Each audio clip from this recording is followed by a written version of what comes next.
நேத்து 4 மணிக்கு சவுக்கு சங்கர் ஜெயில்ல இருந்து ரிலீஸ் ஆகி வெளியில வந்துட்டாரு. தமிழ்நாடு காவல்துறை அவங்க சவுக்கு மேல போட்ட கேஸ் எல்லாமே வாபஸ் வாங்கிட்டாங்க. இதுக்கு முக்கியமான காரணம் விஜய் ஒரு ரீசன் தான். மறுபடியும் அவர் யூடியூப் சேனல், டிவி சேனல் இதெல்லாம் பேச தான் போறாரு. அண்ட் மெயின்லி வந்து பாத்தீங்கன்னா டிஎம்கேவை அட்டாக் பண்ணி நிறைய விஷயம் பேசுவாரு.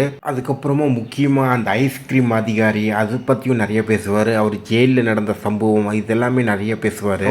சங்கர் வந்து முதல் ஒரு வருஷம் வந்து டிவிக்கு பற்றி எந்த ஒரு விமர்சனமும் வைக்க மாட்டார். ஆனால் அதுக்கப்புறம் ஒரு 2வது வருஷத்தில் வந்து பார்த்தீங்கன்னா கொஞ்சம் லைட்டாக வச்சுட்டே இருப்பார். 3வது வருஷத்தில் வந்து பார்த்தீங்கன்னா கொஞ்சம் நல்லா ஹெவியாகவே வைப்பார். ஸோ இதுதான் அவருடைய ஸ்டைலாக இருக்கும். ஆனால் அதே சமயத்தில் இன்னொரு தகவலும் பேசிகிட்டு இருக்காங்க. அது வந்து என்னன்னா, அந்த திருச்சி ஈஸ்ட் தொகுதி இருக்குல்ல, விஜய் ராஜினாமா பண்ண அந்த தொகுதியில் வந்து சவுக்கு சங்கர் போட்டியிட போவதாக ஒரு தகவலும் வருது. அது காசிப்பா இல்லை எல்லாருமே அவங்களுடைய யூகத்தில் யோசிக்கிறாங்களான்னு தெரில. பார்ப்போம் யார் என்ன நடக்குதுன்ட்டு. அதே சமயத்தில் திருச்சி ஈஸ்டில் வந்து த்ரிஷா போட்டியிட போவதாக கூட ஒரு தகவல் ஒன்று வருது. இதெல்லாம் வந்து ரியலாக இல்லை அவங்களாம் யோசிக்கிறாங்களான்னு தெரில.